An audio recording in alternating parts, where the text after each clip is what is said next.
stretched back to an open kitchen. The duplex had been built along the lines of a shotgun-style house. It was essentially a railroad apartment. The right side of the room was a hallway that stretched all the way to the back door, with rooms opening off it on the left. He'd never been inside this particular building, but he'd seen enough similar houses to assume the second half of the duplex would be a mirror image. Hallway on the left, rooms opening off to the right.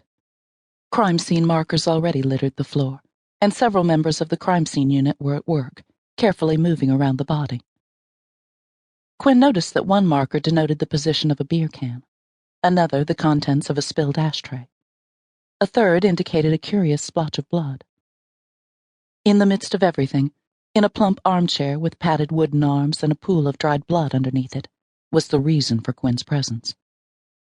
Dr. Ron Hubert, the medical examiner, was down on one knee in front of the chair, his black medical bag at his side, performing the preliminary work on the victim.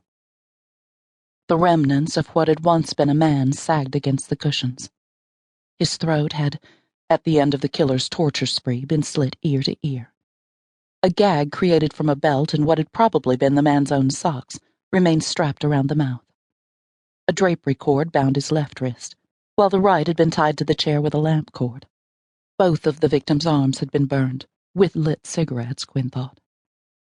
The man's face had been so bashed in, it wasn't possible to determine much about what he had looked like in life.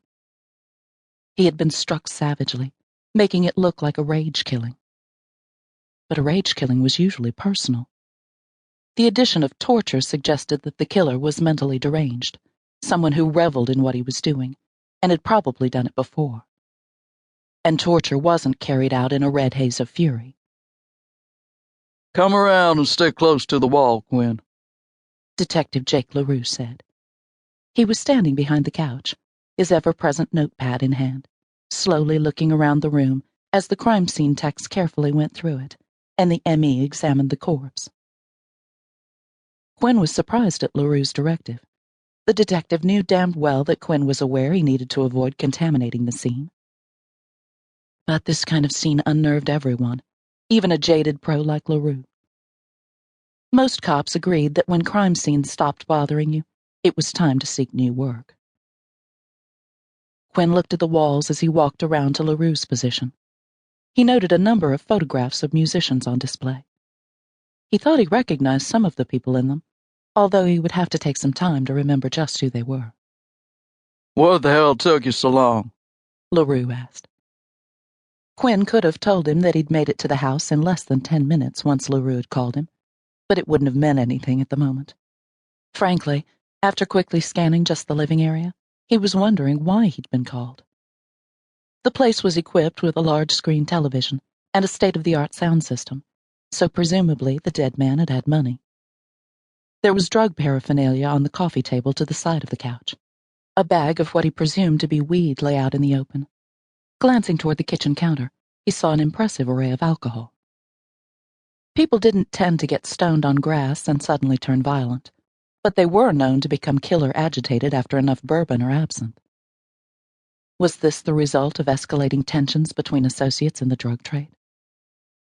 There was a wad of 20s lying on the table by the bag of weed, which, he saw on closer inspection, looked to have been tossed carelessly on top of a spill of white powder that he didn't think would prove to be baking soda or talc.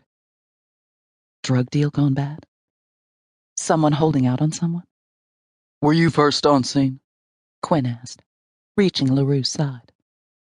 The detective stood still. Quinn knew he was taking in the room, everything about it. LaRue was a good-looking man with short-cropped hair. His face was a character study. The lines drawn into his features clearly portrayed the complexity of his work and the seriousness with which he faced it. He'd been a damned good partner when they'd worked together, and now that Quinn had been out of the force for several years and worked in the private sector as a PI, they got along just as well together when LaRue called him in as a consultant. Even when they'd been partners, LaRue had never really wanted to know how Quinn came up with his theories and conclusions. What he didn't know meant he couldn't question Quinn's credibility or his methods. LaRue gave him a questioning glance. "First on the scene were 2 patrol officers. Since it was pretty evident this man was dead, most likely Lawrence Barrett, who's lived at this address